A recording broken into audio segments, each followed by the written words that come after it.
Hello students, now we will discuss about the second part of the things fall apart, the remaining themes of the novel.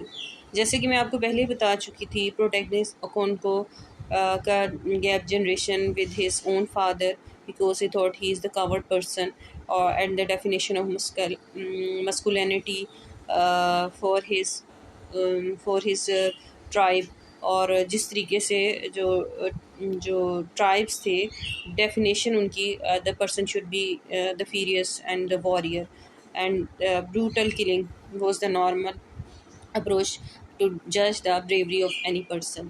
So similarly, generation gap के हवाले से I also told you about his own relationship with his own son, जिसकी वजह से नोविया, जिसकी वजह से वो there was a so much gap between the father and the son, and because his son loves to listen the stories from his mother, and such kind of a thing was unacceptable for the Okonko.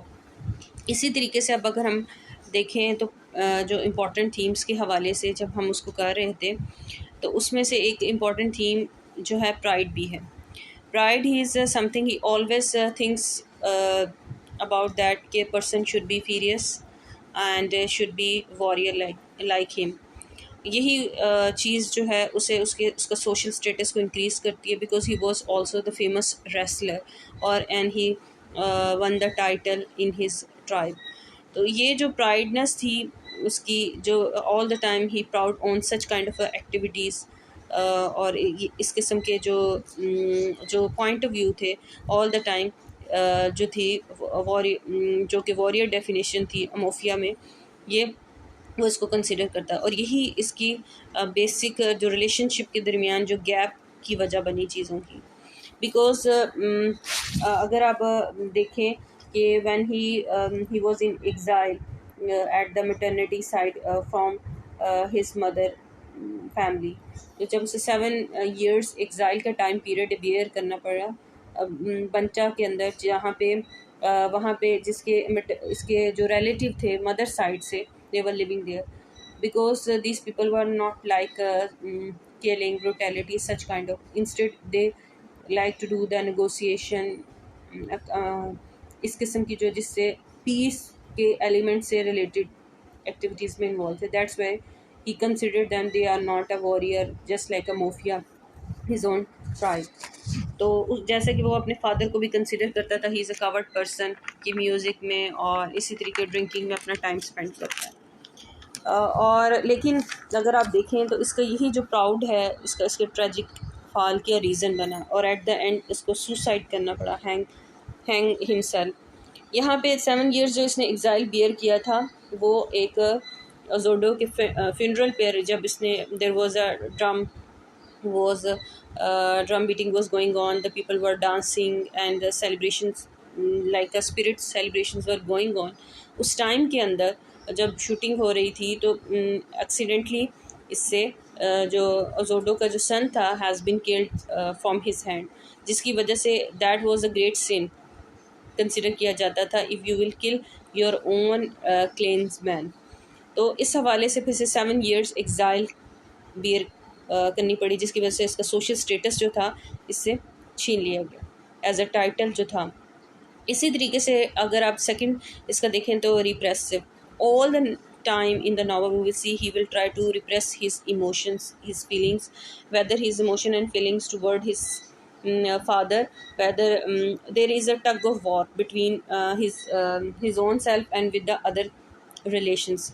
And similarly, like Ikmofina, he, although that boy spent the 3 years with him, 3 साल तक, और वो उसे अपने as a father के तौर पे consider करता था, लेकिन जब ओरेकल ने जब अनाउंस्ड किया कि the boy should be killed, retribution of that women, तो उसमें उसको जब किल कर आदमियों के अंदर, he was one of those person जिसने पार्टिसिपेट किया था उसे किलिंग के अंदर. तो बेसिकली वो अपने आप को शो ये करवाना चाह रहा था कि अगर if I will express my feeling and emotion towards the Ikemefuna, it will show my weakness, और मुझे एक वीक आदमी या एक बाला कंसिडर किया जाएगा एज अ वूमन के तौर पर. ठीक है, ये इंपॉर्टेंट चीज़ें थी, because Okonkwo never showed his emotions openly unless to be the emotions of anger and aggression. और उसका यही affection was the sign of weakness वो कंसिडर करता था। The worth demonstrating was the strength. Strength he ऐसी चीज़ थी जो कि उसको रिप्रेजेंट किया एज अ मैन। अगर वो एग्रेसिव है, एंगरनेस शो कर रहा है, तो ही इज़ अ मैन। अब कौन ने जब इसको इन सब चीज़ों को स्ट्रगल 7 ईयर्स जब स्पेंड किए, और उसके बाद अगर आप वापस आए और उसने रीट्राई करने की कोशिश की, but he was unable to do it. ठीक है। यहाँ पे इम्पॉर्टेंट चीज़, जब वो उसने एक मोफिना को किल किया था, तो इसकी एक फेवरेट डॉटर थी जिसका नाम था जैनमा। जैनमा आफ्टर द 9 चिल्ड्रन डाइड के बाद पैदा हुई थी, और उसे कंसिडर, इसका एक ख़ास रिस्पेक्ट और ऑनर था। और कौन को उसे जब when इकमफीना was killed by his own hand, he couldn't eat and sleep 3 days। तो उस टाइम के अंदर जब कुछ दिन तक नहीं वो सो सका, तो वो जो थी अजमीना थी, जो जाके अपने बाप को खाना शाना खिलाती है और उनके साथ। और he has a at that time he wishes that as his daughter should be the son, because he thought that his own son Novia is a coward person, and and he couldn't carry his own legacy। तो ये जो सारी चीज़ें थी, जिसके साथ साथ changes, वो उन चेंजेस को एक्सेप्ट ही नहीं कर पा रहा था जो white missionaries are putting in his own culture in Umuofia village. इसके अलावा जो इम्पॉर्टेंट था वो एथनोग्राफिक डिस्टेंस के हवाले से। एथनोग्राफिक डिस्टेंस में the Igbo tribe is full of spirits, जहाँ पे स्पिरिट्स के बारे में बहुत ज़्यादा बिलीव रखा जाता था। Even the person is will come on your door, तो वो क्या जो क्वेश्चंस थे, इंस्टेड के अगर पूछा is there someone in the room, हम पूछते हैं जी समवन इन द हाउस, और इस तरह करके हम क्वेश्चन करते हैं। तो जवाब में जो उसकी वाइफ ने एक बीफिया, वो ऐसे जवाब देती है, इज़ दैट मी।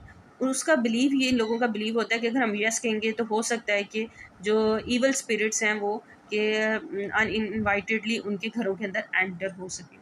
तो यहाँ पे भी उसने जो एथनिक डिस्टेंस अपनी लैंग्वेज के थ्रू उसे रिप्रेजेंट किया। ठीक है।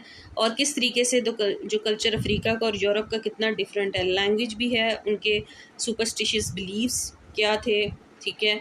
और किस तरीके से वो बात करते थे, पाम और ऑयल का इस्तेमाल करते थे, याम उनका फेवरेट क्रॉपिंग किस तरीके से की जाती थी, इन सब चीज़ों को उन्होंने डिस्कस किया, उनके प्योर कल्चर को। ठीक है। और किस तरीके से वो जो थे क्रोकोडाइल, पेपर और इस तरह की जो चीज़ें इस्तेमाल कर रहे होते थे, उनका जो एक ख़ास किस्म की प्रिपरेशन होती फेस्टिवल्स की, वो भी इम्पॉर्टेंट थी। इसी तरह ड्रम लैंग्वेज में भी उसने बहुत ज़्यादा उनके फेस्टिवल्स, उनकी जो कल्चर उसको डिपिक्ट करते हैं। जैसे कि उसमें जो ड्रम की साउंड होती थी वो रिप्रेजेंट कर रही थी मोफिया ट्राइब के अंदर इस बात की अलामत समझी जाती थी, there is a starting of ceremony, और देयर इज़ एनी अनाउंसमेंट, होने वाली कुछ इंपॉर्टेंट होने वाला है, that's why the drum is beating now. Annual wrestling match के दरमियान में भी इस किस्म के ड्रम बीट्स किया जाता था, because their sound was no longer a separate thing from their living village, it was like the pulsation of its heart, जैसे इस किस्म के। और फिर वो लैंग्वेज में इस्तेमाल जो ड्रम की एक रिदम, उसके फोनेटिकली भी एक्सप्लेन किया, गो दीदी गो, गो दीदी गो गो, इस तरह के वर्ड्स का इस्तेमाल किया गया है। तो बेसिकली ड्रम जो होता है, ड्रम बीट करने का मतलब ये होता था कि वो they want to address to the people of Umuofia, जो ट्राइब के लोगों से जब एड्रेस करना चाह रहे थे। इसी वजह से नरेटर ने सेवरल टाइम जो है ड्रम के मैसेज को ट्रांसलेट भी किया। यहाँ पे somebody was dead like that, अगर कोई मर गया या इस तरह। तो एट द एंड जो होता है, यहाँ पे कुछ सिंबल्स भी यूज़ किए हैं उसने, फायर वगैरह के और इंसेक्ट्स वगैरह के। बेसिकली वो ये रिप्रेजेंट करता है कि फायर का एलिमेंट उसके साथ साथ उसकी जो टग ऑफ वॉर थी अपनी पर्सनैलिटी से, लोगों से एग्रेशन, वायलेंस, ब्रूटैलिटी, ये एक फायर थी जो कंटिन्यूसली उसे अपने साथ लपेट में रखती, जो एट द एंड उसके ट्रेजिक फॉल का बायस बनी। लकोस्टस की उसने यहाँ पे एग्जांपल दी है कि जो जिस तरह लकोस्टस जो होते हैं क्रॉप्स को खा जाते हैं, ट्रीज़ को, इसी तरह जो वाइट मिशनरीज़ हैं, they were eating the culture, tradition and language of the Umuofia tribe. Igbo system को, उसके सोशल जो है सोशल आप कह सकते हैं जो एक कम्युनिटी के ख़ास उसकी इंडिविजुअलिटी है उसको खा रहे थे। Similarly same like locusts were eating the trees, इसी तरह ये उनके कल्चर, उनकी वैल्यूज़, उनके बिलीफ और उनकी ट्रेडिशंस को खा रहे थे। At the last, at the end, जो कॉन्को था वो couldn't bear all this things, उसके हाथ से जो है एक जो मिशनरी था, उस मैसेंजर जो क्लोनाइजर्स का था, यूरोपियन मैसेंजर है, वो किल हो जाते, जिसकी वजह से जिसे इसे जो था कोर्ट में ट्रायल के लिए पेश किया जाना था। ठीक है, तो जो रिमेनिंग जो लोग थे जो कि इस सारे मूवमेंट के अंदर जो वाइट सेटलर्स के अगेंस्ट कर रहे थे, उनके लिए तो मतलब कोई ना कोई रास्ता निकल है। At the last what he did कि उसने उससे कंप्रोमाइज़ नहीं कर सका और at last he hang himself. This is all about the novel things fall apart by Chinua Achebe. So this is just a critical summary. मैं आपको एक चीज़ क्लियर करना चाहूँगी, क्रिटिकल समरी के अंदर आपको समरी नहीं लिखनी होती, आपको उसके जो एलिमेंट्स उसके अंदर से थीम्स फाइंड आउट करने होते हैं और उनको क्रिटिकली चीज़ों को एनालिसिस करना होता है। बेसिकली जो है हम इस पे फोकस कर रहे हैं उस नावल के अंदर से कि इसका क्या बेसिक पर्पस क्या था, ठीक है, इसके थीम्स क्या थे, बायोग्राफी क्या थी, क्यों राइटर ने लिखा गया, और जो basically the pre colonial time period जब अभी स्टार्ट भी नहीं हुआ उससे पहले कैसा कल्चर था, एक कंपैरिजन उसने दिया। Thank you very much. If you like my videos or lecture, like it and share it with more and more people and subscribe my channel.